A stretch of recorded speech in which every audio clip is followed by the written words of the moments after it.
All right, what is going on, everybody? How you doing? Welcome to another episode of Talking Buffalo, your weekday daily driver for Buffalo Sports Talk and more. Big thank you to everybody who's watching this, whether you're watching on YouTube, whether you're listening to this in podcast form. I appreciate y'all being here.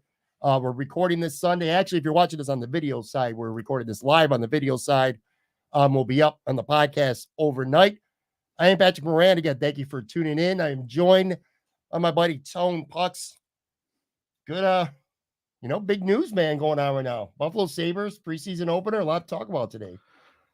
I don't know about big news, but yeah, lots of news. Lots of news. Once they start to fire up at the same time, there's no shortage of things to talk about. Oh, look, I was being told. I'm all in for the Sabres. I've talked about that a lot. And we will talk a little bit of Sabres later on in the show, but obviously a very convincing, last week we talked about the term statement win and felt that was necessary. This week I was kind of in the mindset to just win the game. I remember after the first game we talked, and for you hit on it. I thought you hit the nail on the head. You got to win these next two games. And you were talking, of course, about the Raiders game and this game. And I was just go on the road to get the W, but man, oh man, did they the Buffalo Bills ever do it in an impressive fashion. A very dominant, one-sided 37-3 victory in the nation's capital over the Washington Commanders. The Bills 2-1 on the season.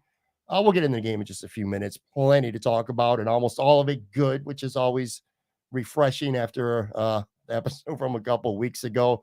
How was your weekend, man? Because I know goddamn well that if we don't talk about it off the top, you're going to hijack it anyway at some point and talk about that high school game on Saturday. So just get it out of the way. Well, no, I mean, here's the thing.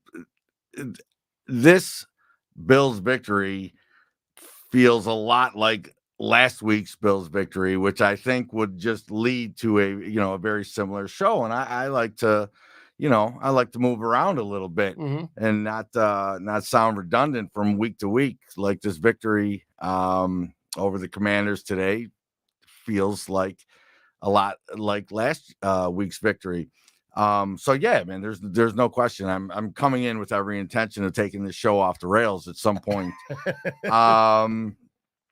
But no, you know what? I'm actually gonna defer, and I'll save some of this weekend's high school football analysis as we approach conversation about next week's Miami game, a game in which I think Miami feels like they have caught the Bills. This is the time. This is the time, right? And that's a pretty similar dynamic to the high school football game that I took in this weekend. So we'll save that a little bit. Yeah, Michael Andrew just commented, Miami looked amazing, though. It's going to be a tough text next week. Yeah, I mean, absolutely, for sure. We'll spend some time talking about Miami and what they did today and look forward to the game a little bit next week. I'll tell you this, Tone. I lived, and everybody who watches the show, at least, they know this. You know this. I lived in Florida for five and a half years, moved in 2016, moved back in the summer of 2021.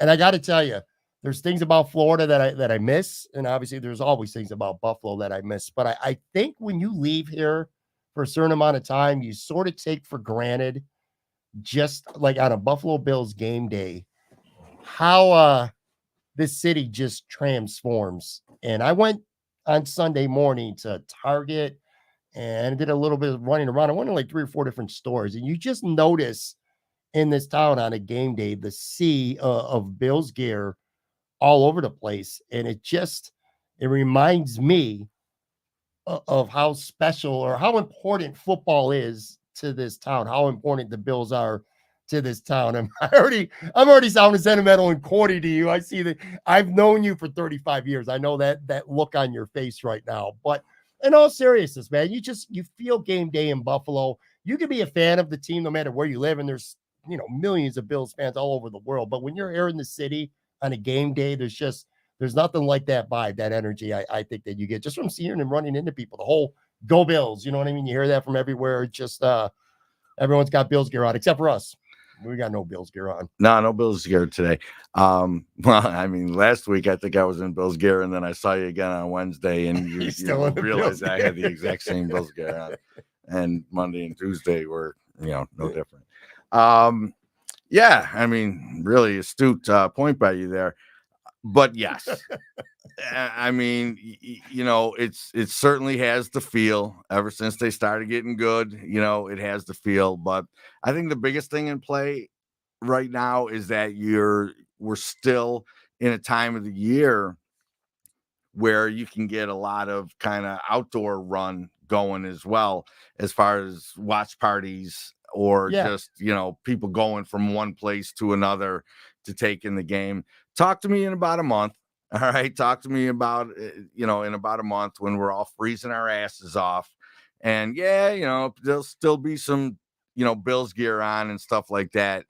But you'll find people tend to hunker down a lot more as the season progresses. And that's a weather thing. Shit's cold. Ain't nobody going outside. A little bit of Sunday morning news before the games, which is something I know you probably don't give a shit about, but I'm going to bring it up anyway because it is news to a lot of people who enjoy the halftime entertainment of the Super Bowl. Announced today that Usher is going to be the performer at this year's halftime Super Bowl. You got a reaction to that?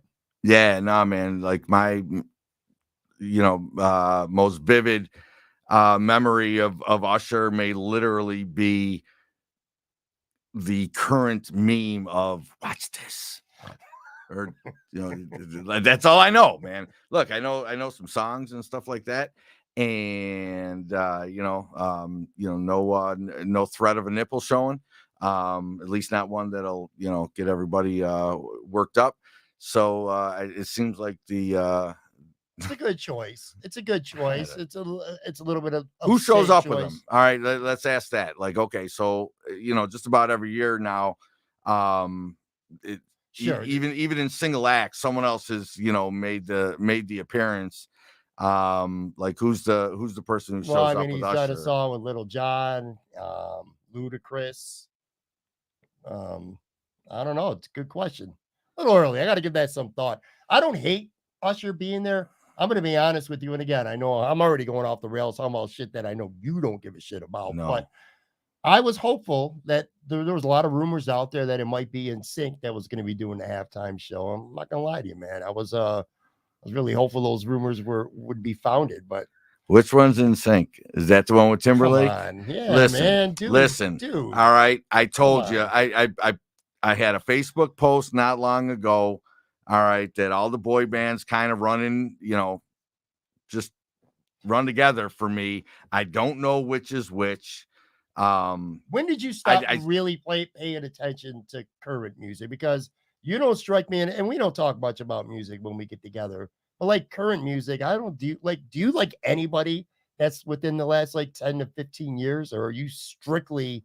No, not really, man. I couldn't even give you 5 Taylor Swift songs. Really? Yeah, no. I mean, like not to be confused with, if you played me 5 Taylor Swift songs, I'm sure there's 5 I would recognize. Yeah. But if you said, name 5, nah, I'd come up short. Like, there's no one out there in today's music world that like you're really into. No.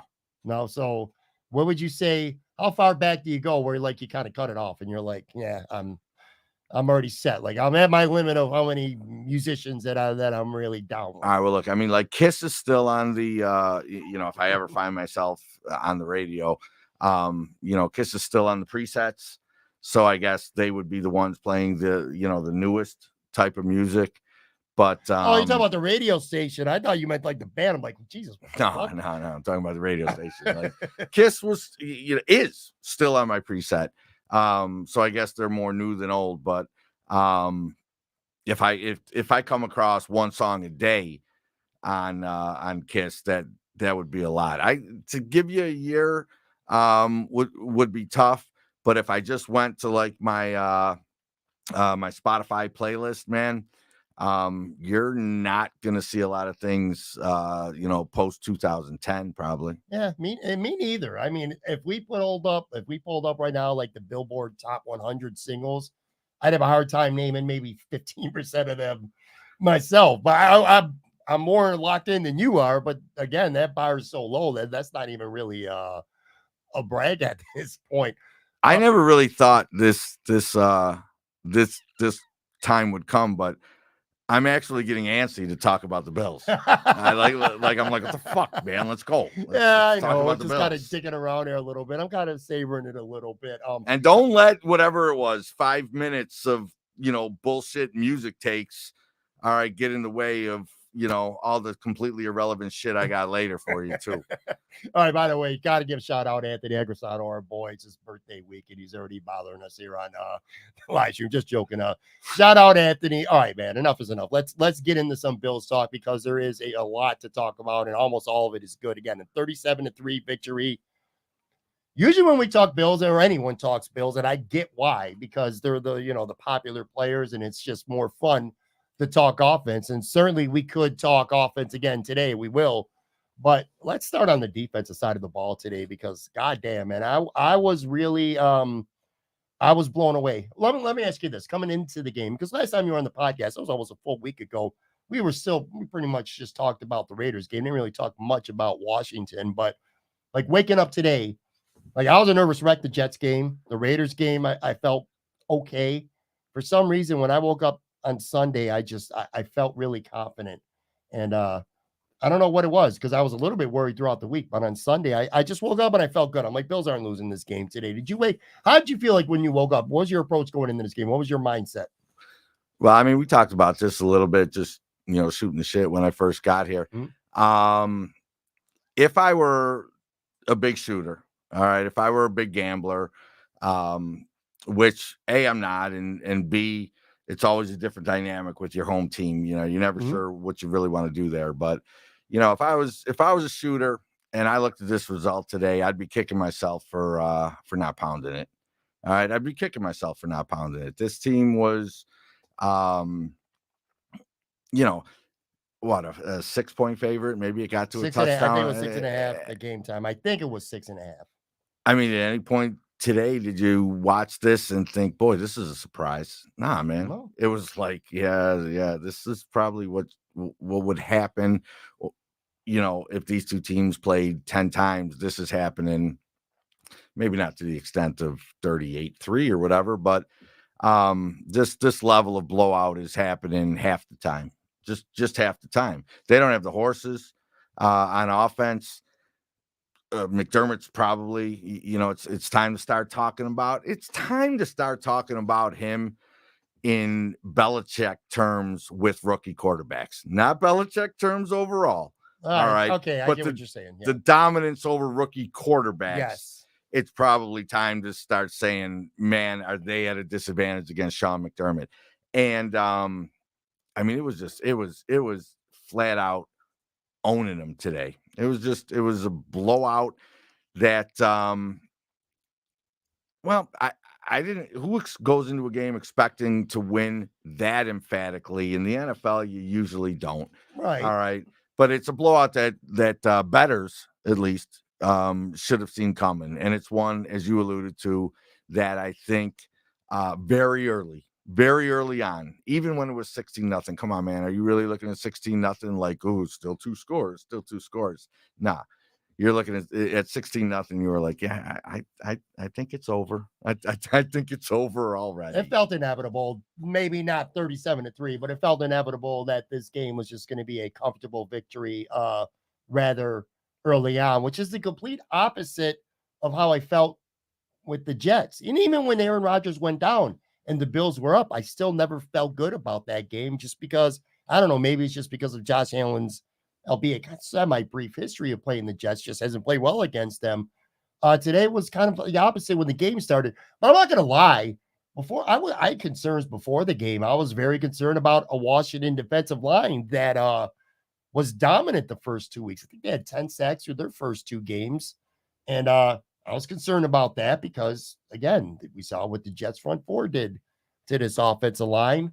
Felt a little bit better last week after the way they handled Max Crosby and the Raiders pass rush, but at least had some concerns going into the game. But yeah, to your point, kind of relatively early, it felt to me like the this team just isn't as good as the Buffalo Bills.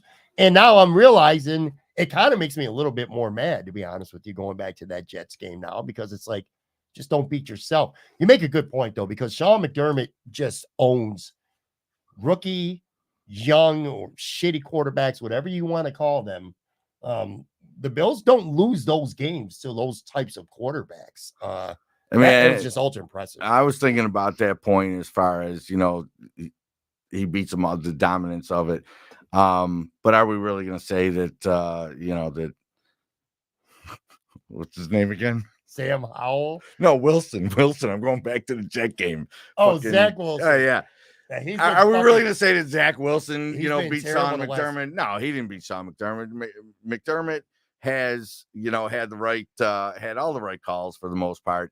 But against Zach Wilson, Jimmy Garoppolo, and Thurston Howell. So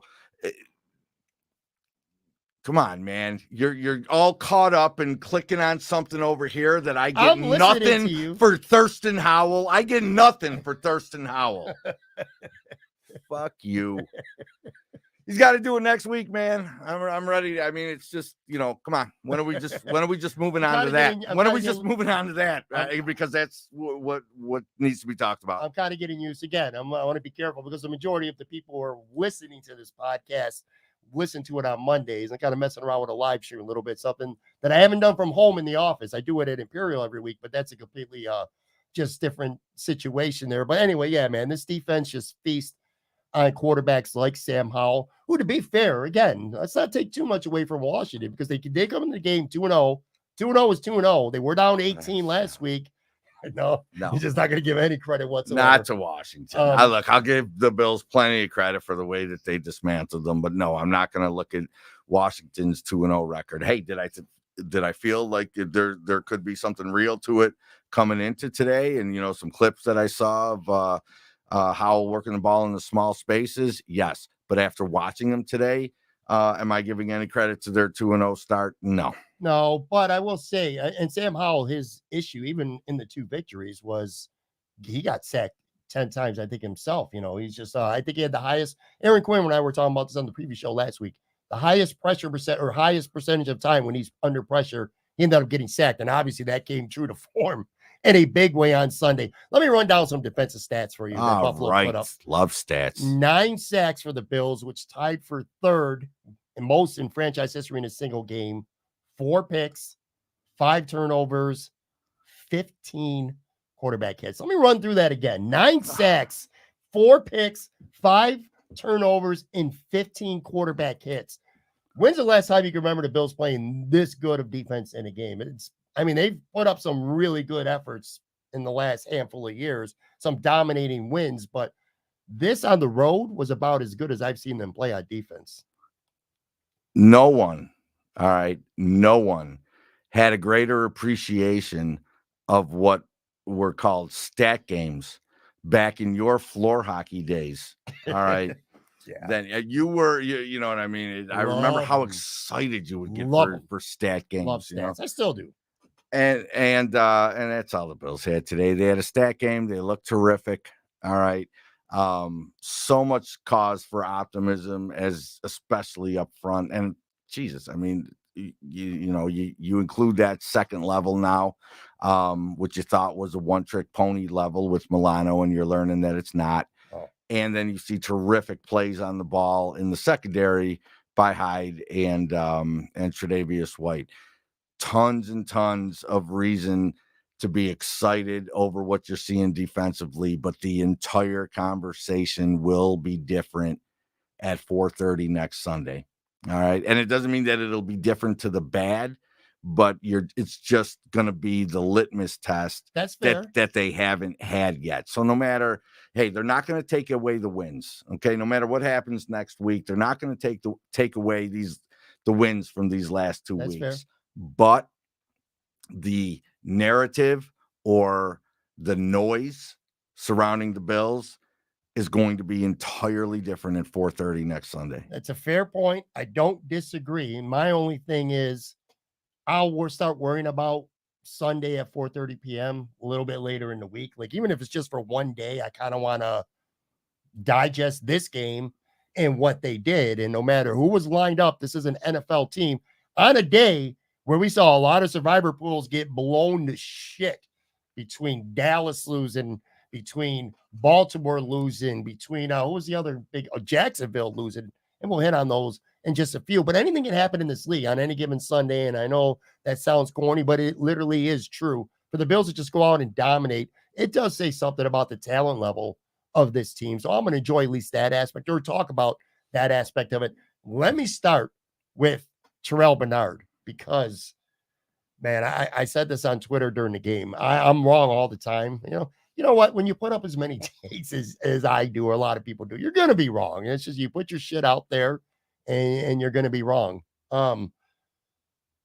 I off the top of my head, I don't know. Early on, the last time I think I've been more wrong about a player than I've been with Terrell Bernard the last 3 games. I mean, I had, and I maybe sometime this week I'll go dig up the clip and I'll embarrass myself. I don't give a shit, but I'll kind of recant it a little bit, because I'm taking it back now because I was wrong. I put up an entire clip during a season preview prediction episode where I said the dude was just not good.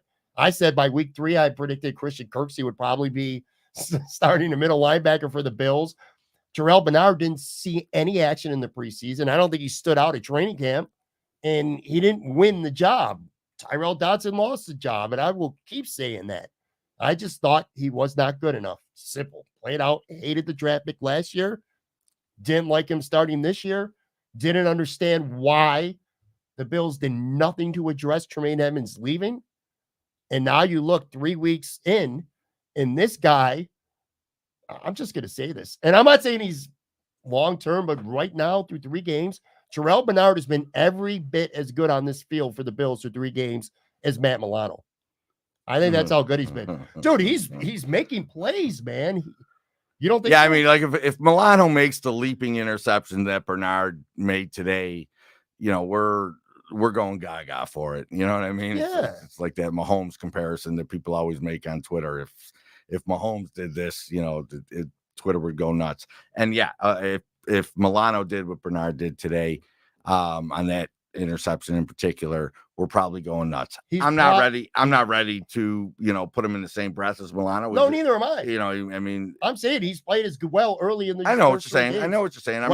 I'm still not there. I mean, I'm still not going to go there. I'm still going to say it's all a product of Milano. It's a product of the front. Do I have a different feel for Bernard than I did at the beginning? Yeah, man, I thought Bernard was heading towards a liability, but I have to move incrementally. All right, I can't go right from Bernard's liability to Bernard's a plus defender, an asset, a difference maker. All right, the early start that he's had has enabled me to move from liability to not a liability, and maybe. Let me see what you do against the Dolphins. All right. You're going to keep going back to that. Let me see what you do against the Dolphins. Well, of course it's fair, because I only get one show to do this shit. You'll be talking, what do you got, like 17 shows a week now? All right. And you're like, well, I'll get to the Dolphins, on my 4th show Thursday. No, man, I got one chance here. All right. I want to talk about the Dolphins. Fuck. There's a good chance Terrell Bernard wins AFC Defensive Player of the Week. I'd have to go around the league, but the stats are through the hook. Off the hook, through the chain. 7 tackles, 2 sacks, a pick, 2 tackles for a loss, and a fumble recovery. He's the first player, not just for the Bills, he's the first player in the NFL to have 2 sacks, an interception, and a fumble recovery in the same game since Brian Urlacher back in 2007. That's how long it's been since a middle linebacker has had the type of production that Terrell Bernard had today.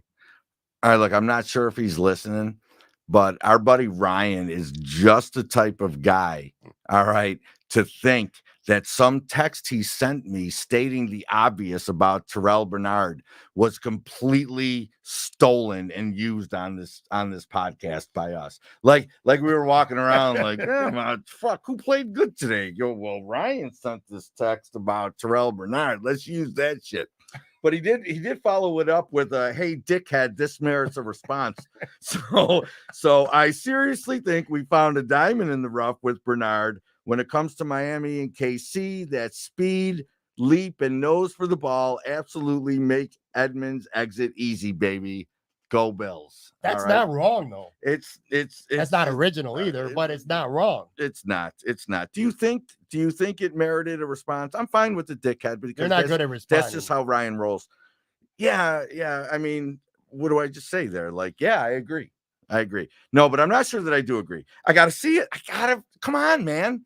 I got to see what he does at levels against Mahomes, Burrow. Yeah. I mean, come on, man. These are bums.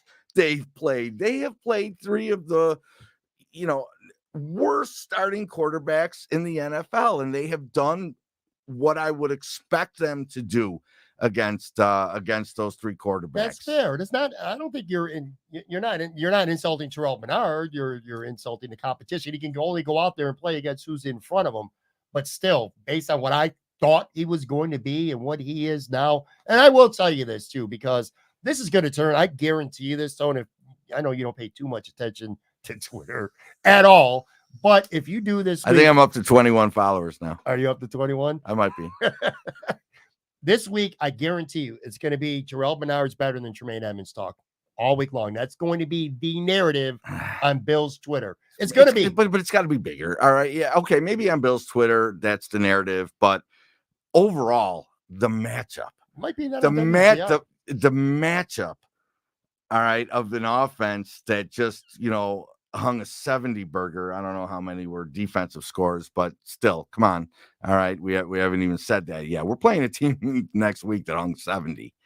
Matchup, four team in NFL history to do that. The matchup between their skill players and our defense, which I mean, we're built to take away those big plays, man. We've got. I mean, we're on 5 years now as being one of the top defenses in the NFL. Yeah, and let me tell you, they played well against Miami in recent years too, by the way. They have played well against the Dolphins in recent years. So, and Josh Allen. But it's a different, McDaniel's in year 2. All right. He's got another year with Tyreek Hill, and he seems like he's figured out even more ways to just make him do stupid shit on the football field. Stupid isn't good in this particular case, as opposed to the stupid and bad that he's also certainly known for. But McDaniel is just like, they're on fire. I expect everybody to be taking Miami. I mean, and I don't give a shit. I don't care. I didn't get offended by it. But if the national media turns back now, all right, after the way they were leading up to the season. Now, I know more of that was related to probably the Jets. You know what I mean? Like the national media was probably a little more behind the Jets, chances of dethroning the Bills than Miami. But it wasn't just about the Jets, all right? The narrative, the national narrative was the Bills are prime for the taking. And I don't think it matters whether it was the Jets or the Dolphins. I expect a week of a ton of Bills Dolphins talk. I'm talking like, Brian Cox level rivalry fun this week. I expect it to be in abundance on the national stage, and I expect to be picked against more often than not. I would like to interrupt next week's Bills Dolphins preview to go back to Terrell Bernard and talk about his impact plays. This time I didn't even do it. I didn't even do it to be an asshole. This time it just kind of happened organically. The last couple of times, I kind of did it with some edge. This time I was just like, I can't. Come on, man. I can't help but get there right now. I get it, but I still want to talk about him being around the ball and just noticing the way he's shooting gaps and all that stuff is cool, but he's just around the football and he's making plays. And again, I'm not here to kick Tremaine Edmonds, in the nuts when he's out the door already. He was a better player than his stats indicate, and I always kind of felt that way. But at the end of the day, The guy just didn't make splash plays. I looked at Jermaine Emmons in 5 years with the Bills, and I'm probably, I'm gaslighting this shit that I said that people are going to be talking about all week long. Anyway, Jermaine Emmons, 5 years with the Bills, never once had more than 2 picks or 2 interceptions or 2 picks or 2 sacks in an entire season ever in his 5-year career with the Bills. Terrell Bernard matched that in 9 quarters this season. 2 picks, 2 sacks. And by the way, both picks, neither of them were a tip pass gift. Here it is right in your middle of your chest. They were 2 good plays on the interceptions. So he's had 2 really good interceptions, 2 big sacks. And again, he had 2 tackles for a loss. The guy's an impactful player. Now we'll see. I'm not even just a good quarterback, so he'll be in coverage. Also, good teams who can run the football with big, strong offensive linemen. I'm more worried about that because he is only 218 pounds, getting kind of swallowed up. Like say when they're playing the Bengals or a team like that, I have concerns. But I just want to take a step back right now and just appreciate Sean McDermott and Brandon Beane for, we're all going nuts and being paranoid that the Bills are going to suck at middle linebacker. If this much, maybe Terrell Bernard is not Brian Urlacher, and he's certainly not Matt Milano. My point was he's played as well as Milano. I'm not saying he's as good as Milano. He's not. But he ain't no bum either. He's not Tyrell Dodson. That's what I'm saying. And I'm confident enough that 3 games at least come to that conclusion. I have to get my 4-year-old a Bernard jersey, right? I mean, his name's Bernie. He's Bernard. His name is Bernard. Bernie. All right, and here's Bernard, going off early. I mean, that's what I'm saying. That's what I'm saying. A couple years out of I think I have to get a jersey with his first name on the back and have it still look sweet. Look, the comparison with Edmonds is not one that I will shy away from because I was super high on Edmonds. I wasn't. All right, I think the Bills loved the man, loved the player, spent a good chunk of change, as far as assets are concerned to move up and get him. And, I don't think he was ever going to come off the field during the first 5 years of his contract.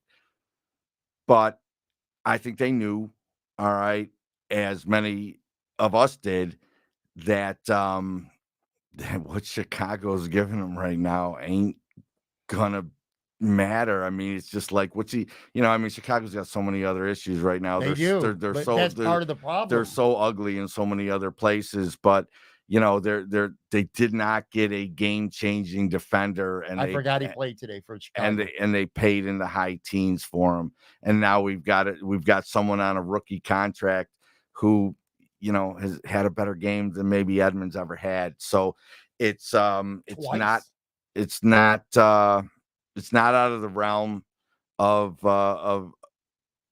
discussion. All right. I just don't think, focusing in on the Bernard Edmonds thing is where I'd be going this week. All right. Where are you going this week? I'm about the whole. I'm about the whole defense, and Bernard's a big piece of it too. All right. Does Hill get underneath them? Does Hill get behind them? Like we saw today, Miami's first drive of the game, somehow or another, fucking, Denver loses Tyreek Hill 25 yards terrible in the middle of the field, and then he's gone for 70. Denver's fucking brutal, by the way. Yeah. But I'm excited to talk about, what this defense looks like next week. I won't get a chance to do so until after it's already played. But it's still, it is just such an attractive matchup, man, for the league as a whole. And it's our second in 4 weeks. And I would expect this one to play out a little bit more up to, expectations than the first one did. Although some of that was out of their control, obviously, with Rodgers' injury.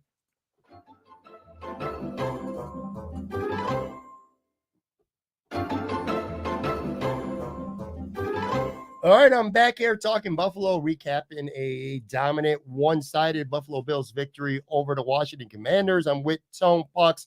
All right, we spent a lot of time talking Terrell Bernard. Pleasant surprise. Another player that I want to talk about a little bit here on the defensive side is Ed Oliver. I've been kind of like lukewarm on Ed Oliver. I wasn't mad at the Bills signing him. I thought the money was a little bit high, but not outrageous. But anyway, forget the contracts and stuff. My issue with Ed Oliver has always been he's felt like too streaky to me, too splashy. He disappears at times, and we'll see later on because I know you'll go back to that when with all the tough matchups coming up. I get that. I truly do. But Ed Oliver today was I thought he was sensational. He had a sack and a half. So did DaQuan Jones, by the way. He's playing to me. His early start, 3 games in, this is the best I've seen consistently through 3 games Ed Oliver ever played for the Bills. He is playing on a level right now, and we'll see as the season goes on if he can maintain it. But to me right now, he's playing on that same level as a Chris Jones or Quentin Williams. He's not just another guy out there who's making a couple plays. He's impacted the game in a positive way for this defense. And I thought he had a huge impact on this game, just like he did against the Raiders last week. Hey, man, DaQuan Jones, let's throw them both together and throw the stats in the garbage for DaQuan, generally speaking, although he had a sack and a half as well today, man. Just a defensive tackle, at least the starters, just superb play today, man. 9 sacks, dude. Yeah, I mean, 9 sacks, there's nothing you can say that, that can be critical of that. 9 sacks is a huge stat padding game. Honestly, though, I would say that the last 4 were just a product of Howell being like, fuck this. I don't want to throw my 7th interception or whatever it is, man. I mean, he just sat there. He just sat there and then just said, all right, that was his problem coming in. He holds the ball. Yeah. I mean, Oliver looked nice. I can't imagine that you don't have Leonard Floyd comments somewhere on your run sheet there. I do. Next. Yeah. I mean, they're throwing waves at you. I said this, I think, maybe last week. It might have been not after the Jets, but after the Raiders, where I think this is Sean McDermott's probably, most set up defensive roster to do what he wants to do. All right, in terms of keeping guys fresh. I mean, they go 1 through 4 and 1 through 5 on both the ends, and the interior. Unlike any, I mean, come on, man. I mean, there are guys in the 4 and 5 spot that would be starting elsewhere. It's kind of insane, but they've done it against chumps. I mean, I'm sorry, Bills fanatics, but they've done it against chumps. Not wrong. I can't take that away. I can't say you're wrong, but I don't care because they play. Hey, chumps. You still got to do it. They play chumps. You still got to do it. They play chumps every year, and I don't see. And there's games where I see it at Oliver just kind of disappear, and that's not been the case, man. He looks confident. I don't know if it's the contract. Sometimes maybe it just clicks in for a player, but right now it just seems like everything for him is clicking. DaQuan Jones is such a good football player, man. He really is. And you talked about waves. Let me throw this up here on the video side. I'll explain on the audio side. Talk about pressures, man. Ed Oliver had 7 pressures today. 7. Shaq Lawson 6. I don't know. I don't know.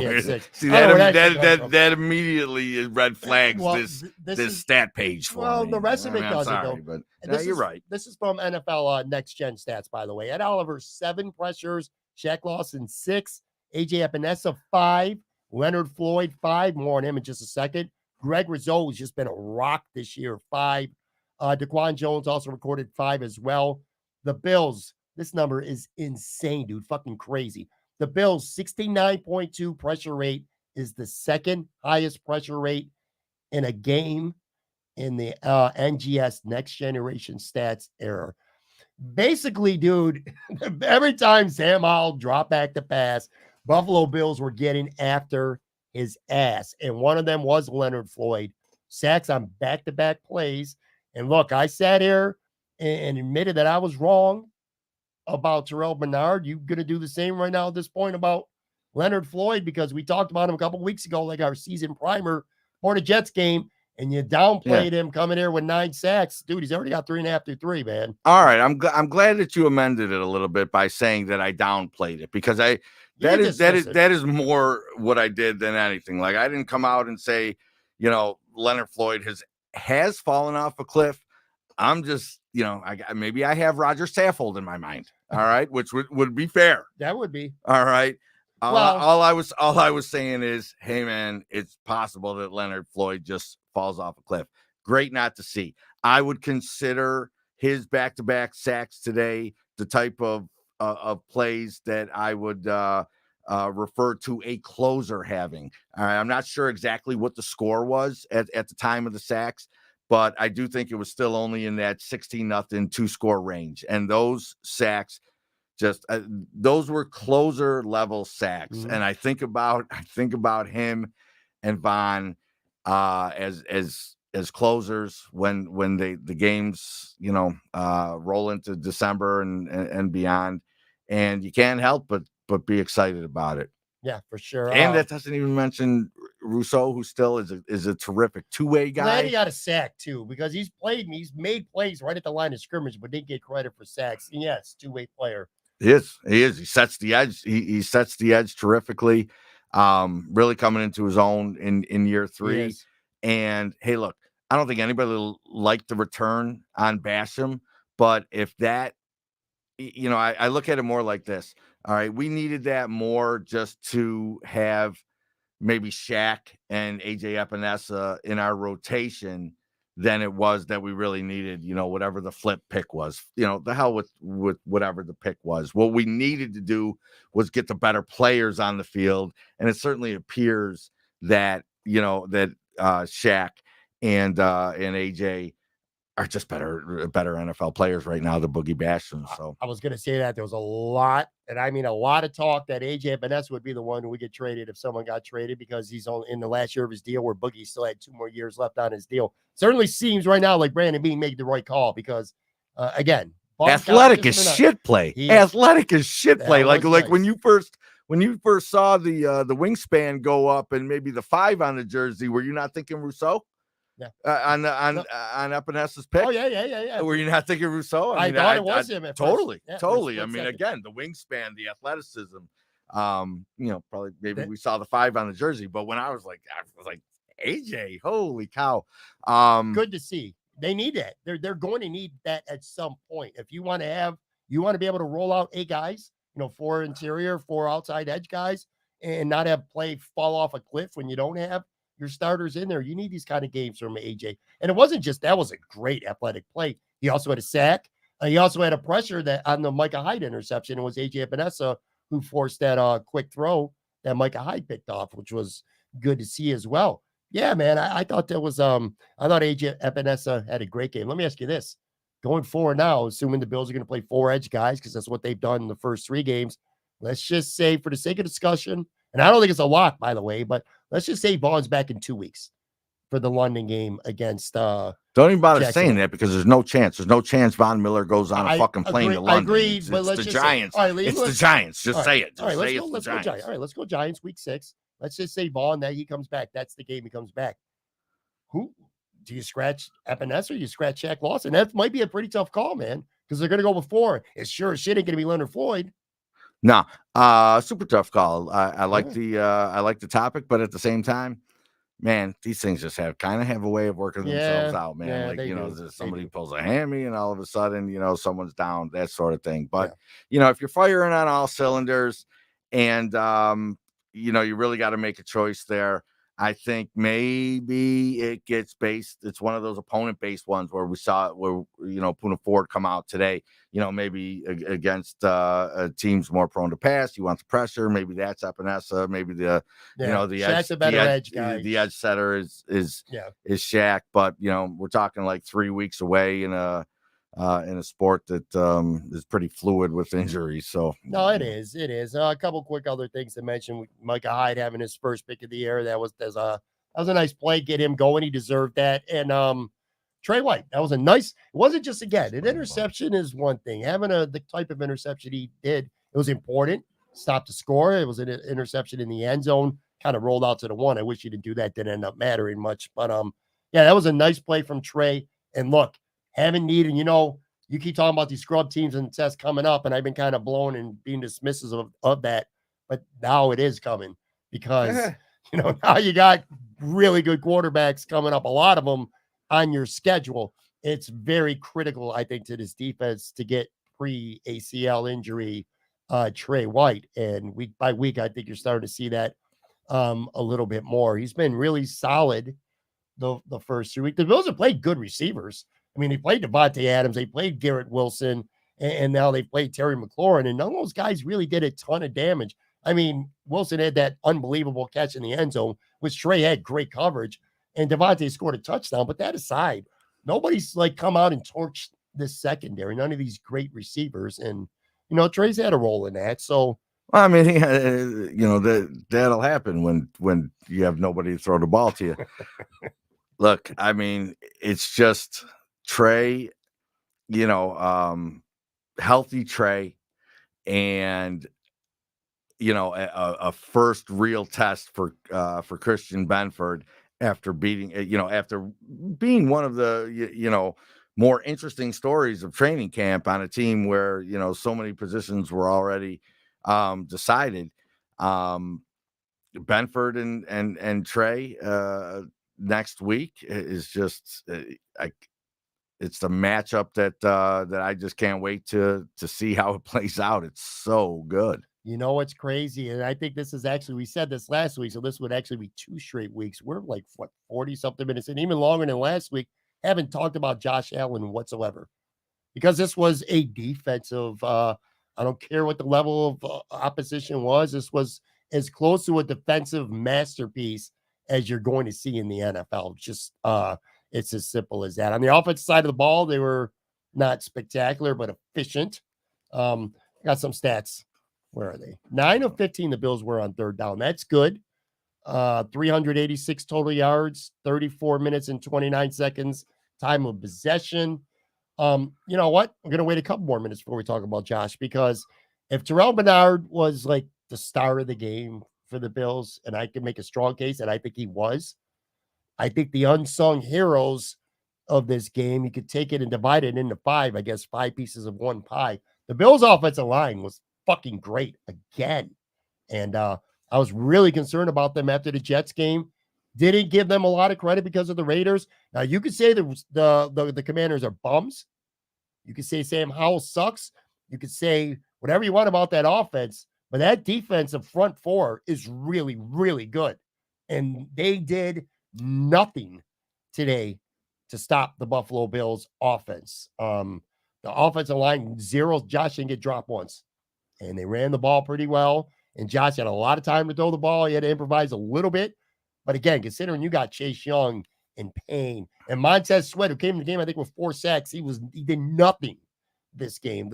And Jared or Allen for Washington, too, another good player. None of those guys did his thing. The offensive line today for the Bills was really, really good, man. They got to get their flowers here on the show before I talk about Josh or Stefon or anybody else, because I was impressed with that game. I'm waiting on the film. Why? I'm going to tell you why. All right. I'm going to tell you why. I think that defense knew early on that their offense wasn't doing shit today. All right. I just feel like the defense was, it was a very I don't think they mailed it in. And I know this is 2 weeks in a row now, because I used this excuse a little bit last week with the Raiders and Crosby, when I was just like, when we would see like Bruce just have that day where he was just invisible. And I'm writing off 2 consecutive great performances by the Bills offensive line. I think you are. I think they're playing bums. They're not. No. In this particular case. Okay. In this particular case, that was ill-conceived. I just was, going back. I went back to the well once too often there. Clearly, not bums on the Washington defensive line. That said, I think the error was out of that stadium and that team very early on. And the Bills were just able to a lot of short fields. And I think the Bills were just able to kind of, dictate so much of the tempo that I don't think Washington's defense ever really had an opportunity, to make a difference in the game. I might be overplaying this. You tell me if I am. I'm sure you will. I think the crowd had a little bit of effect on Washington as well. You go out, you can't get nothing going on offense. The Bills' offense was at least efficient, if not, not spectacular, but they were efficient. And then you got a crowd where half the time the Bills make a good play, at least half that crowd is cheering against you, and you're the home team. And maybe if you're bringing up deflated a little bit, I think that maybe not a big role, but I think the Bills crowd, and it was a very vocal Bills crowd too, and it wasn't just some little tiny minority either in that stadium. Maybe that had something to do with it as well. I still don't completely agree with you though, because I think Washington's defensive line, if they got one area of that team that's really good, it's defensive line. And if there would have been one area of concern, I would have been worried about coming in this game is that the defensive line led by Chase Young, just like I said last week with Crosby, could cause a lot of problems for a Bills offense. It just never materialized. Josh wasn't even under duress most of the game. Did he even get hit on a throw? I mean, he got hit when he ran the ball, obviously. I'm not even sure if he took a hit when he was throwing the ball the whole game. If it was, it's maybe one or two. I'm really not trying to be cute about it. All right. But I know there's guys who break down film. Mm-hmm. I'm going to watch and see. That's fair. If they really, did the offensive line neutralize, players like Chase Young, or did just the score and game script neutralize players like Chase Young and others on the defensive line? I just think, when you're playing from ahead and you've got the threat of run and pass, man, I just think all the way around, the complementary football, I think it affects every single side. And on that, note on the complementary football, I don't think that Sean McDermott necessarily has the best defense he's ever had, although that's at least possible. I don't think that I'm certain that he doesn't have the best offense that he's ever had, but I think Sean McDermott has the exact complement of offense and defense that he's wanted all along. Yeah, that's a good point, man. Just don't turn the ball over. That's a Sean McDermott offense. I mean, take some shots here and there, but don't do what you did against the Jets and let my defense play. And that's how it's been for the most part. Anyway, the defense, all three games. Josh was 20 and 32, 218, one touchdown, one interception. Interception meant nothing. It was a third down bomb. And I'm sure Josh had that in mind when he threw it all the way down the field. It was inside the 20. So who cares? 3 carries, 46 yards, and the touchdown, a nice little finger roll. Great. A fabulous finger roll. And I'm not sure who caught it. All right. But, there's a shot of the finger roll that is absolutely perfect. I felt like he was like fringing on getting a little bit like, how last week we talked about there wasn't even like an interceptable ball. There wasn't even a turnover worthy play that Josh made. There were a couple that he kind of got away with today. Like he was definitely throwing the ball down the field more today than he did last week. And I'm not saying it's a bad thing either. I'm just saying it's what I observed. He was definitely taking more shots down the field. And I guess, when you get the mistakes, you're also, by the way, that first drive, that freaking throw to Stefon Diggs on the run. Holy shit, what an incredible throw, which is what happens when you have Josh Allen. You're gonna see that, and then you're gonna see a maddening interception. I don't think that's ever gonna change. Are you 100% sure? All right, that it may not have been intended for Gabe Davis. Well, I'd have to watch film. I never thought of that. I don't think so. They were just in the same neighborhood. I think that happened. Not just Josh. I think quarterbacks benefit from throws in the vicinity of two guys that might end up in the right guy's hands. More than we think. But yes, it was obviously a play that he extended. And it was a big one. It was a big one because even 3-0 kind of felt like, all right, yeah, we're on our way a little bit. But it was also another one of those improvised plays. All right, on third down of what was beginning, all right, as a very choppy series, and tight end screen to Kincaid that does nothing, and then like maybe a 4 or 5 yard pass to Kincaid again. That's my concern right now with the offense. We look at last year as a new coordinator, okay, and we think that the growing pains are going to come in year one with a new coordinator. Mm-hmm.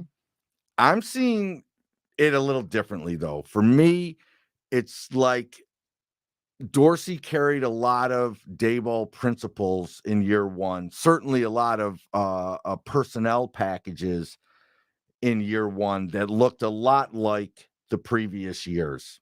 Mm-hmm. But now this year, maybe not route concepts or certain principles in particular, but we are seeing an enormous shift. I know you referenced it not being this case in the second half, but we're still seeing an enormous shift in personnel usage. I would argue that this year's ramp up on the offensive side of the ball could be as much of a process as last year's getting used to a new coordinator. Yeah. I think when you switch personnel groupings, as much as the Bills seem to be wanting to do this year, And they have so far. That's not going to come without a hitch. And I thought about it today during the game. I don't know, maybe I was thinking about shit to say, but I like it. I'm going to be honest with you. All right. I like the thought that maybe this year's offensive ramp up is just as takes just as long as last year's, if not longer. Another ho-hum game for Stefon Diggs, 8 catches, $111, 25 catches, 279 yards through 3 games. So he had another productive, good game. Gabe Davis didn't do too much, but a 37-yard touchdown on what a strike that was from Josh Allen on first down after a turnover. Josh is probably his best throw of the game. And then James Cook again, 15 carries for 98 yards. Now, to be fair, some of those, a chunk of those yards definitely came in the fourth quarter against a dejected, deflated Washington defense.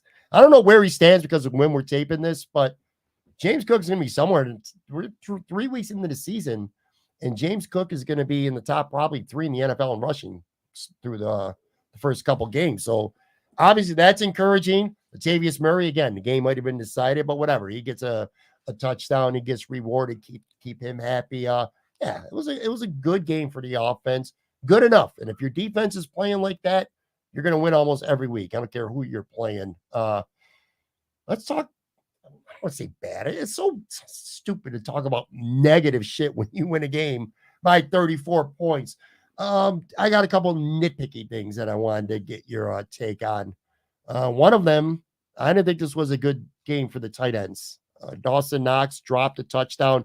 And you speak of our friend Ryan. I was playing with him on Facebook. He insists that his vision was blocked, and even though the ball hit him in his hands, he couldn't see it, and that's why he dropped it. I suppose that was the case in overtime against the Jets when the ball was low and he dropped it, and he had a drop in the end zone last week where he couldn't bring it down. That was a tough catch, to be fair, against the Raiders. Anyway, Scully will jump in on Dawson Knox hate if you want. Really? It sounds like you got a little Dawson Knox hate working. I don't have hate against Scully him. will jump in on that. I think he's maddeningly inconsistent. He makes good plays, but it's not consistent enough for my liking. So him and Dalton Kincaid, I got to say, 2 catches early in the game for 3 yards. Didn't catch the ball the rest of the game, and he had 2 penalties in the first half. One of them was a 15-yard tripping call too. A little bit ticky-tacky, but still. And he had a false start. So you want to talk about having to go back and look at the film as we're taping this. We don't have access to him yet, but I feel like in the second half, the Bills didn't play a ton of 12 personnel. It seemed like they had, I saw a lot more Hardy out there. Saw a lot more Sherfield out there. A little bit of Shakir. Little Gilliam. It feels like the Bills got away from the 12 personnel, at least the 12 personnel with Kincaid and Knox out there. First 2 weeks, I think the Bills were either first or second in the NFL in 2 tight end usage. Feel like maybe that might have fallen off a little bit here in week 3. And I wonder if it's because of the tight ends. It wasn't, which it didn't matter, of course, but not a great, and I'm being nitpicky, and I know that, but not a great game for the tight ends. I don't know, man. I'm a little bit. If it's a close game, you're playing Miami, you're playing Kansas City in the fourth quarter, and you're driving, you got to score. I get nervous when the ball's headed towards 88. I'm just going to say that. Not that he won't make the play, but I'm nervous about him. He drops too many passes. I think I'm going to take it back to my last point about the nuance of the personnel group this year versus past years. I think obviously there's no greater influence over the new personnel groupings than the tight end position, right? Mm-hmm. We just were not a 2 tight end team for 5 years. For Josh's, the first half of the Bills have never been a 1 tight end team most of this last 20 years. The first half of Josh. Well, I don't mean in terms of their skill. I just mean in terms of their. I was joking. Their strategy, but I don't think Josh has had 2 tight end options out there, for the first half of his career. So, that's what I mean when I say I think there's a learning curve right now with this new personnel group. And that's fair. Yeah. As far as do I get a shot at being nitpicky about things from today that really pissed me off, or that I can be like nitpicky about? Because I've got something I want to be a little nitpicky about. I want to be a little nitpicky about the fact that I showed up here, all right, and during our little banter, just catching up a little bit from the week before we came on, I said there was at least a possibility that the Miami game was in play for you. Okay, I'm a season ticket holder now. My kids are at college. I use it to try to suck them into coming back from time to time, but for the most part, man, I'll go the whole week without even knowing A, if I'm going, or B, who I'm taking. And I come out today and in one of the probably most highly anticipated games that we've had here in some time, and I throw out to you, hey man, Miami's in play. You feel like coming, and I think you knew I wasn't asking for money either. All right, I'm a pay for parking guy with my seasons, but that's about it. And you fucking hit me with nah. I literally did say that too. There wasn't even a lot of contemplation involved. I was like, nah. I don't like going to games. I don't. I like watching games from home. I do. I like being able to go back and watch replays.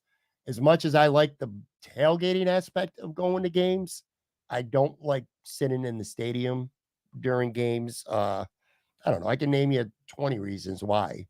And I get that might be weird to a lot of people because I know a lot of people who watch it and listen and go to all the games. Going to games ain't for me. I don't enjoy them. I enjoy them more at home. The traffic, parking, I've heard it. You're not alone. You're not alone. I've heard, especially with big fat TVs and so I offended you a little bit. Not really. I just I don't know that I even really would have enjoyed going to a game with you. This is one of your Larry David moments, by the way. Thanks. Yeah, I don't know that I would have enjoyed going to the game with you, but at the very least, if I'm gonna throw it out there, I'm not expecting to hear nah. I do have one actual game more nitpick. Didn't hurt them again, but for a second straight week, Christian Benford got beat deep. Now, last week he got away with a penalty. It was a terrible non-call by the officials. This week, Curtis Samuel beat him for 37 yards. And I will kind of reference your Miami talk, which you've kept wanting to do through the early part of this episode. That scares me next week, guys getting behind him. You cannot assuming Jalen Waddle even plays, because he didn't play today, which is put up 70 points without Jalen Waddle. Are you fucking kidding me? They put up 70 points without Jalen Waddle. That just, by the way, what a shitty day for a weekend, I should say, for the state of Colorado. Denver gets shellacked. Colorado got shellacked by Oregon on Saturday. Just an absolutely horrible week if you're a state of Colorado football fan. But anyway, I'm not concerned about Christian Benford, but if there's one area of this defense right now that I'm a little bit wary of, like maybe two, because I still need to see something from Jordan Poyer. He didn't do anything wrong today, but he didn't get tested either, and he wasn't put in a position where he had to make a touchdown saving tackle or knock down a pass. He was fine, but I still have my questions about him. But then the other guy would probably be Christian Benford, and maybe it's just because of his lack of starting experience. I don't know, but Just something to throw out there. Then I'm he got good with beat both. today. I'm good with both those concerns. All Yeah. right. Benford's youth, and we don't know really. We haven't seen enough, and we haven't seen enough against good competition. We'll but see it next week. Is Poyer falling off the cliff? Yeah, I mean, hope not. we didn't see anything in Washington, in fairness, to say that is happening. There were hints. I feel like there were hints the first couple weeks, and even in the preseason, that Pittsburgh game. We're going to find out on Sunday, and not even just because it's Miami and how good they are as a team, because of the way they play football. They work that middle of the field a lot, those slants, those little skinny posts. So Hyde and Poyer and Bernard, we're going to find a lot about them on Sunday. Then one other question, Poona 4 was inactive, and that surprised me a little bit. Elam, look, if they can get anything for Elam at this point, I know the consensus is trade him. I don't agree. At this point, I think if you got a first round investment in him and you're only going to get a fifth rounder, maybe at best back, if you're lucky, teams are looking at him and saying, look, you're not good enough to even dress on game day. What, we're going to give you a second round pick? That's not going to happen. If it's only a late round pick, I'd rather have a guy with some experience and know-how of his defense, that if something happens to Dane Jackson or something happens to Bedford or Trey White, that you could call on Kair Elam. So at this point, even if he's first round insurance, we'll call him a bust after this year. People who are, dying to trade him, I wouldn't trade him. Not if you're not going to get anything for him. I think he's better off his insurance right now. But anyway, my point was Poona 4 was inactive. Not sure I like that over Jordan Phillips. Like, how do you feel about that? Settle and Phillips, right? As for at least for right now, that's your backup interior guys in Poona 4, at least for the time being, is on the outside looking in. Do you agree with that? A little surprised because I felt like Washington, posed a threat running the football, and we saw it. And I think Ford is a guy that, you want active when you're playing a team that poses a threat running the football.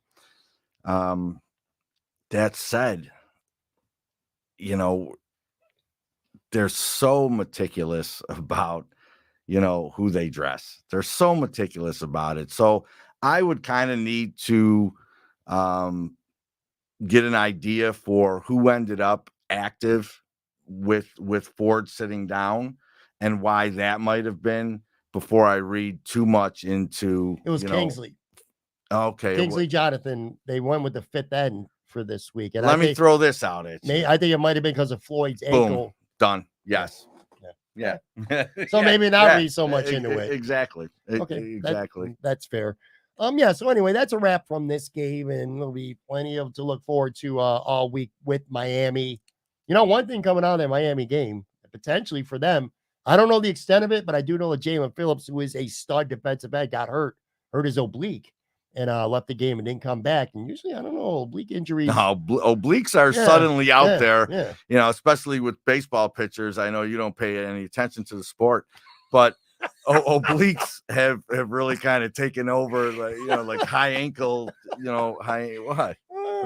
If people don't, I know that was completely a fucking nasty dig at me. People were watching or listening, you might think I actually don't pay attention at all to the sport. That was just you being really condescending towards me. Well done, though, man. Thank you. Thanks. Hey, yeah, wasn't playing nothing off the cuff.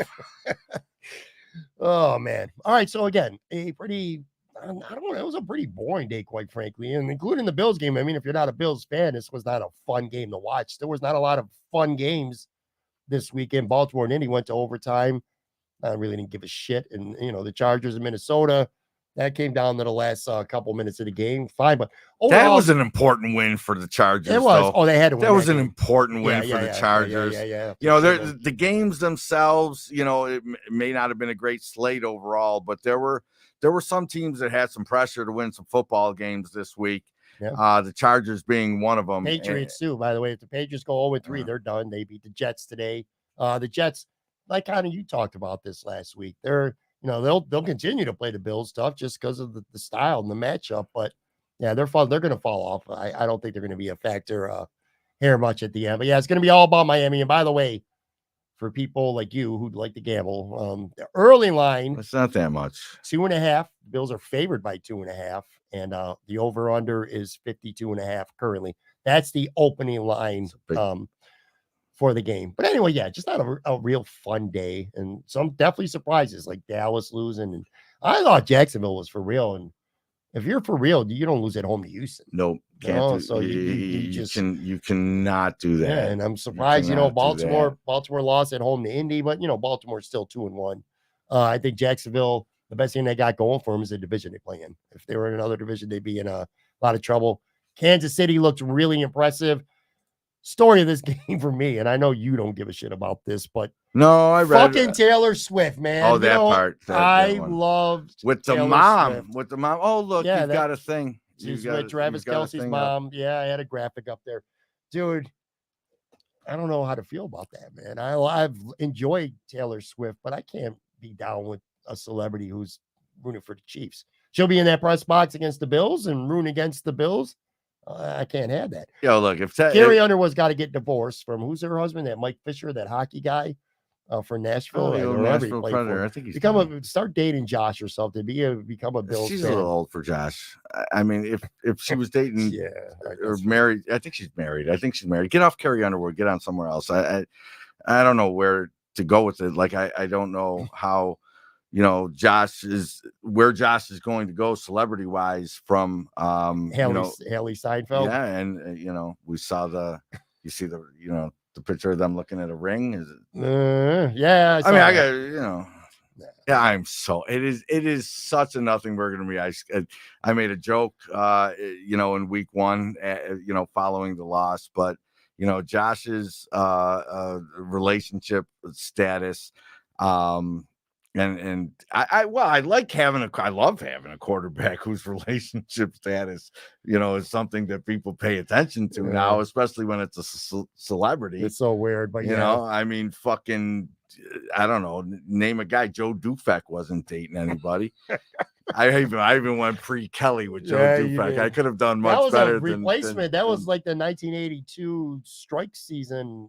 Dufek got plenty of burn, other than the replacement years. But yeah, he came back early and beat Lawrence Taylor, who I believe played every single position for the Giants that day. Like, no joke. Remember that shit?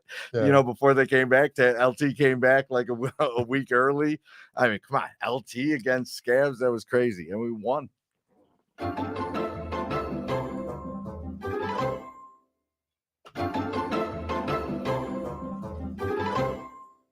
All right, before we get out of here, at the very beginning of the show, I kind of was being sarcastic, if maybe borderline condescending about Sabres preseason starting. But in all seriousness, that is, exciting time. Get the Sabres going. They did play on Sunday. I didn't really watch it. I saw highlights like on Sabres Twitter. I saw, highlights of the goal. And I did watch the shootout. But anyway, the Sabres beat Washington in a shootout 4-3. Peterka, Krebs, Zach Benson scored for the Sabres in regulation, and then Peterka and Brandon Barrow scored the winner in a shootout. Again, preseason, for people who don't know, you play like half your roster. Like, there was no Tage, Darlene, Power, Skinner, a lot of those guys, but they had maybe half the roster of guys who will be on the team this year. I don't know. What's your level right now? Like, when you're like 3 weeks into the football season, are you ready for hockey to start? Like, are you excited? I'm trying to not be, because I try to be all in for the Bills, but I'm excited about this season, man. 100%, man. Yeah, all in for sure. All right, all in. I don't give a shit about the preseason. No, I gotta lie. I ain't watching it either. Well, man. I mean, I hear what you're saying. I'll say this though. All right, if their game doesn't overlap with a Sunday Bills football game, I think it's getting a little more run. Sure. All right. I think it's getting a little more run because honestly, on Thursday, I was dialed in on Thursday. Wednesday or Thursday, whatever day. About last week, you got Adams comes on at 9 and gives you a good good 45 minutes.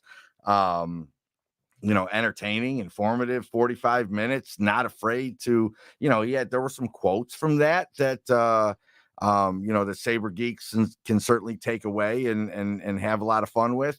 And then you start to see the combinations on the ice, which are a different kind of a different kind of way to look at training camps than in football. In football, like we talked about earlier with, Benford winning a starting job, who's going to be out on the field at the same time. Line combinations, defensive pairs, that's fun shit. At least I agree. I'm all about it. So I was very interested to see what those looked like early on.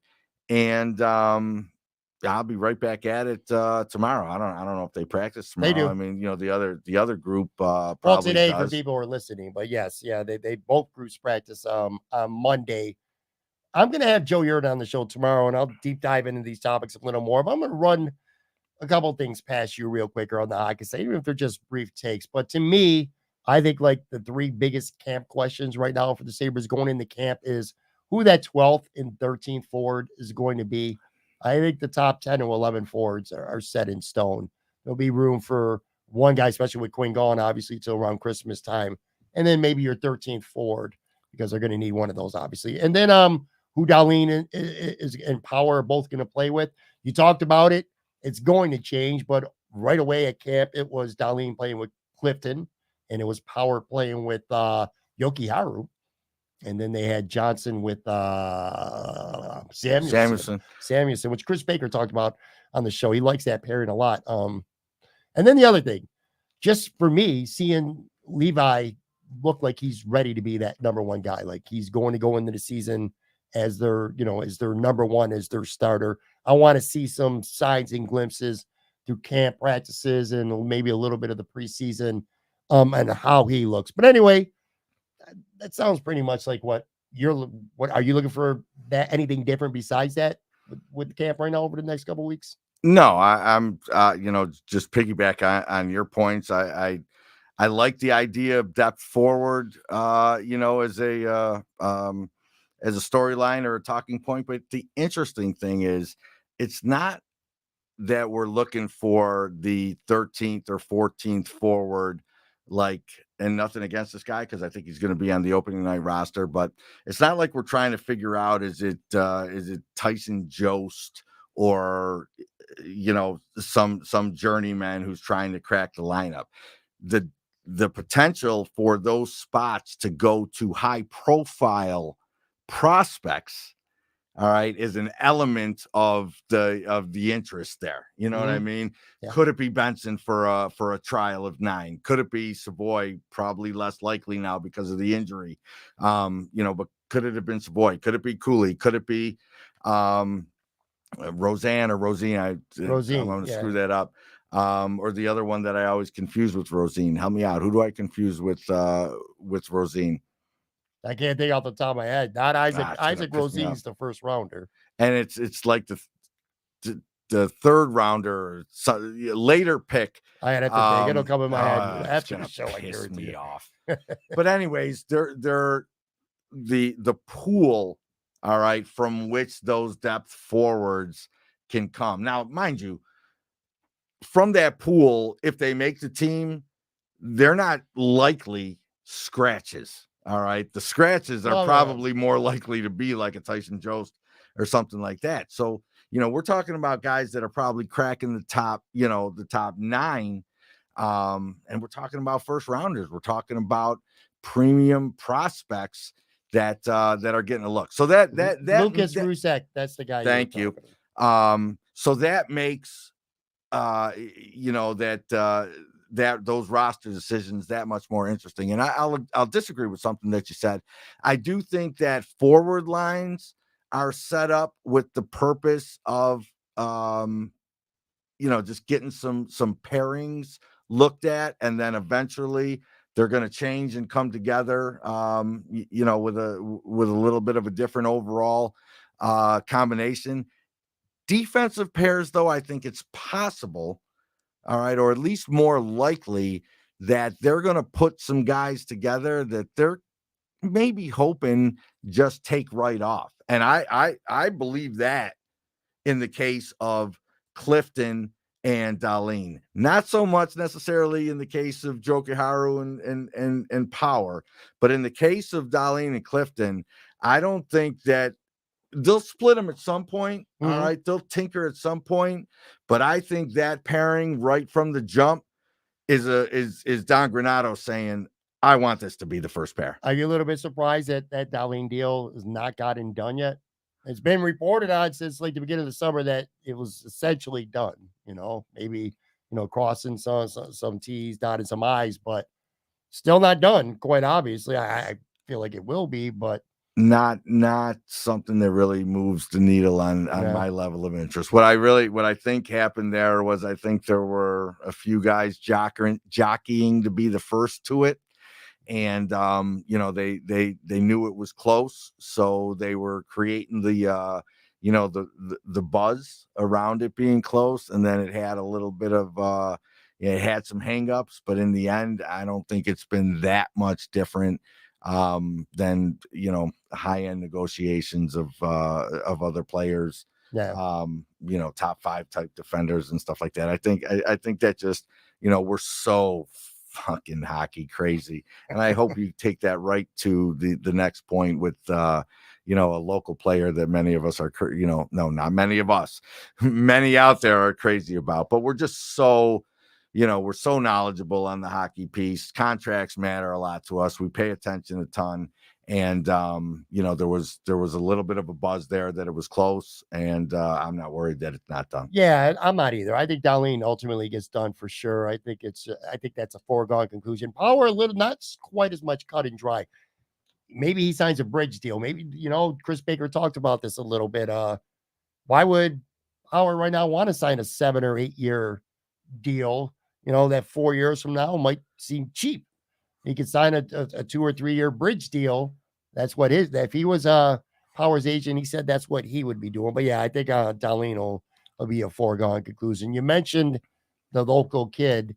On the podcast from Imperial Pizza last week, I had Chris Baker with me, and we were talking about Pat Kane, and I brought up a report that Darren Drager put out where he suggested, he's rehabbing a hip injury, he had hip surgery, he's rehabbing in Toronto, and he named one team specifically as being interested in Pat Kane, and that was the Sabres. I brought that up to Chris during the show. Chris hadn't seen that tweet, so he was kind of like on the spot with his feeling on that, and Chris was all for it. He said, he's a good player. He could help plug that role when needed, like say a guy like Quinn who's out to Christmas, or if Alex Tuck goes down for a stretch, somebody like that. Kane is offensively skilled enough that you could put him up in there. He's 34 years old. He'll be 35 in November. But he's a winner. He's a Stanley Cup champion. And we are in Imperial because it was funny because Sabres Twitter was having a meltdown. Chad D. Dominicis put up a poll. I don't have it in front of me. Tons, like 4,000 or 5,000 responses too. People who voted. And it was probably like at least 60-some% that said no, they don't want nothing to do with Kane. I voted. Did you vote? Well, I'll get your answer in a second. But anyway, so we're at Imperial Pizza. And if there's one place where they do want Pat Kane, it's South Buffalo and Imperial Pizza. Pat Kane literally brought the Stanley Cup to Imperial Pizza with him when he won it before with Chicago. But anyway, Chris Baker's take on it is he still thinks he's a useful, skilled player and someone the Sabres can use. And he doesn't really care so much about the court of public opinion and doesn't really think Kevin Adams cares too much about the court of a public opinion. And one more point about Adams I'll get to in a second. But when you heard that and you voted, obviously, so what's your opinion of this? Pat Kane potentially to the Sabres. How would you feel? I voted results only. Which was an option, and it was a minority. Explain, though. What the fuck do you mean by that? Yeah, I got no problem explaining. Here's the thing, okay? The loudest cries on Sabres Twitter not on the side of bringing in Patrick Kane seems to be based upon his ability to, as a two-way hockey player. Mm-hmm. Okay. I don't give a fuck about that part of it. All right. I don't understand why we're not talking about, I'm sorry, man. I don't know why the conversation isn't more based around a rape allegation. Yeah. I'm sorry. What is keeping people from wanting Patrick Kane? Okay. Is it because he's got deep dive analytics that aren't very, endearing to the player, and especially in his own end? Or is it because he has had some really, really bad press regardless of legal outcome. You know, you had the taxi driver thing that, you know, where he stiffed and was a jerk off, and then, you know, a rape allegation. And what are we talking about here? I need to know what the conversation is before I give a shit about the conversation. Am I supposed to be yay or nay on Patrick Kane based upon you know, how well he plays in his own end? Well, in that case, I can answer. In that case, I'm going to defer to Kevin Adams, much the way I think Brandon Beane has earned. All right, you know, I mean, people got some, certainly, you know, Kair Elam gives people a reason to second guess themselves. But come on, man, we've talked about this before, and I think most of the fan base is the same. You know, we'll defer to what Brandon Beane knows about what his team needs. And I think Adams, while not having had the success of Brandon Beane quite yet, I think Adams has proven, at least with his roster and his patience with his roster. The Eichel trade, my man was patient as hell with that trade. All right. I think Adams has, you know, has earned that same sort of trust as well. So if Kevin Adams tells me that he can, you know, or you know, he's never going to tell me this, but if his actions tell me that the organization can use Patrick Kane in a way that benefits the team, then I might be able to accept the Patrick Kane signing. Now, am I going to be in the fans? Am I going to be the guy when he scores? I don't give a shit how big a goal it is. Am I going to be the guy who's like, "Get a point, Penny"? Fuck no, I'm not, man. Fuck no, I'm not. There was too much smoke to think he was completely innocent on that night, regardless of what the legal you know, ramifications ended up being or not being. So I am not going to be heralding the local hero. But if you help me bring a cup, fuck it, man. I was confused at what the category results only meant. So if nothing else, I'm glad that you explained it to me, because I was thinking, I'm like, yes or no, or results only. I'm like, why would anyone say results only? It's very popular now, the results only. I don't know why, but really, you see it a lot. No idea. By the way, I'm glad you said that, though, because we're talking about Kevin Adams, because that's something that Baker really hit on that resonated with me. I think Kevin Adams is reaching that point where if you believe in this team and you believe where they're headed in the direction, if he thinks signing Pat Kane is a good idea, and you got to roll with it. And it's kind of compared to like Brandon Beane. You know, I heart back to what we talked about at the beginning of the show. The Bills did nothing at middle linebacker. God, maybe the next time I'll trust Brandon Beane a little more. Does that mean he's always right? Hell no. And Kevin Adams won't be either. But I think you're at that point now. You got to trust your GM. So if they decide that Pat Kane, there's a fit for him here, a hockey fit, and they've done some sort of homework on him as a person, who the fuck knows at this point. But if they sign him, if you're a Sabres fan, I feel like you're going to support it. There will be some people, there's going to be some backlash who, you know, like you said, you know, your team, you know, how you feel about him as a player, you still, you know, you support the team. There'll be some player or some fans, I'm sure the most extreme will just might not even want to watch the team anymore if they bring him in. And I guess it's just the way it goes. But anyway, before I let you go, man, before we get out of here, because we've been going for a while now, if I don't ask you if there's anything that I missed that you wanted to hit on, you're going to end up doing it anyway, cutting me off. So yeah, I'm really not, man. I was just having a little fun with it today.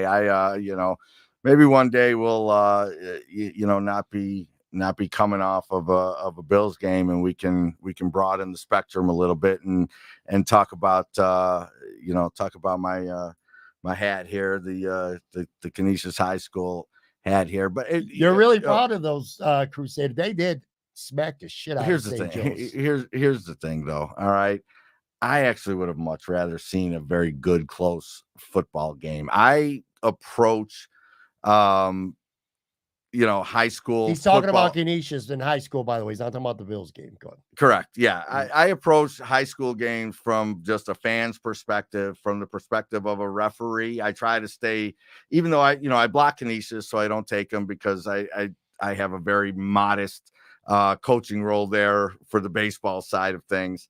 I still, I go to these games because I'm just a fan. I'm as a referee. I like to see my buddies. I got guys out there that I know, reffing the game, and I pay attention to, to the landscape in high school football. And I know several years ago, St. Joe started a trajectory with a young coach and a new program. I don't want to say that they bottomed out, but they, a few years ago, they fell off a little bit. And I felt like going into this Saturday that they had their rivalry game against Canisius, and I thought it lined up, had all the makings of a real tight one, and it was anything but, man. Canisius laid it on them with a couple underclassmen who I can't wait to see, where they end up. When all is said and done. But, hopefully one day, and hey, Western New York Athletics does a great job with it and stuff like that. We're not looking to step in on anybody's turf, but hopefully one day, we can expand to some talk of that, because it's just, there were 4,000 tickets sold to that, man. It was a scene. I love that, man. It was a good time. I love that. It was a good time. It wasn't a competitive game. But, the passion, between those two student bodies makes for a hell of a time. I'll tell you, very beginning of the show, I was talking about being in Florida and what I miss most about Buffalo, and being back and seeing a game day in Buffalo, and just, the sea of Bills gear and how much pride and how important it was. What I miss most about Florida is high school football, and it's not the talent, which is just on another level. It's the stadiums, man. That's a regular thing in Florida. 4 or 5, 3, 4, 5, 10,000, depending on where you are. People in the stadium for high school football, there's nothing like it. I'm always going to be a timing guy because my nephew went there. I was at timing this week. I had time. Sport first team all Western New Yorker. That's good shit. Yeah, it is. But shout out to Canisius though. I like my man. He's not involved on the sports side though. Keith McShay though. Oh, Keith. Keith does a really nice job. Keith has built a social media presence there. Actually, kind of took over for Ginger Jeffrey, who did a great job with it as well. And Keith, wow, that's a name I forgot about. Yeah. Ginger was there. And Keith has done a really nice job with it. And the private sector, can make for some really, really good athletics. And, chances are the closest we'll see, to those prospects that you saw in Florida, oftentimes are going to take place in Monsignor Martin athletics. That'd be cool, man. Yeah, Keith, I'll tell you, man, last thing. When I had my blog for years, probably my favorite part about doing Buffalo Sports Daily at that time wasn't even the Bills or the Sabres. It was high school. I loved doing high school, and I developed a really good friendship with Keith, who at the time was the high school beat reporter for the Buffalo News. And I would go to a lot of football and basketball games and sit next to him in press row, and really got to know him, man. Keith is a great dude, man. Really helpful too. And like he had, he was a seasoned pro there, and I didn't know a lot of the ADs and stuff like that. And he was always really helpful and really cool with me. So yeah, I wish success for Keith. Good dude. Anyway, and to your point too, I agree. And will start having some episodes. They won't be on Sundays following Bills games, but like a Wednesday, Thursday episode. We're not gonna have any. Yes, we will. I'm gonna do like a New Fane girls basketball game or something and try to bring it up, and that's all I'm gonna get. Sorry, no offense to New Fane. No, I'm dead serious, man. I don't get good football games though. I either go as a fan or that's it. Like my football referee ratings are far too remedial for me to be on a Canisius St. Joe's game. I promise you that. Seriously, though, this is not talking Buffalo Bills. It's talking Buffalo, and I do want to have episodes and spending more time. Obviously, the Sabres season starts soon, so there'll be plenty of stuff to talk about with them. But I've always felt like there's just a lack of high school and college coverage on some of these athletes. There's some really special athletes around here, especially on the high school level, that literally ain't nobody even heard of. And I'm being critical of other people like, well, you guys ain't covering them. Well, either am I. So who am I to criticize when I'm not doing a good job either? And this is literally every weekday podcast now. So well, you know what's rest. not getting enough coverage, quite What? frankly, is the Junior Cavs organization at the YMCA. All right, man, All right, I'm just saying, 3rd through 6th grade, road to the association starts now. No days off. All right, I'll be back in another episode. There's no better way to end it than that. Joe Yurden will be with me tomorrow. Talk to you then.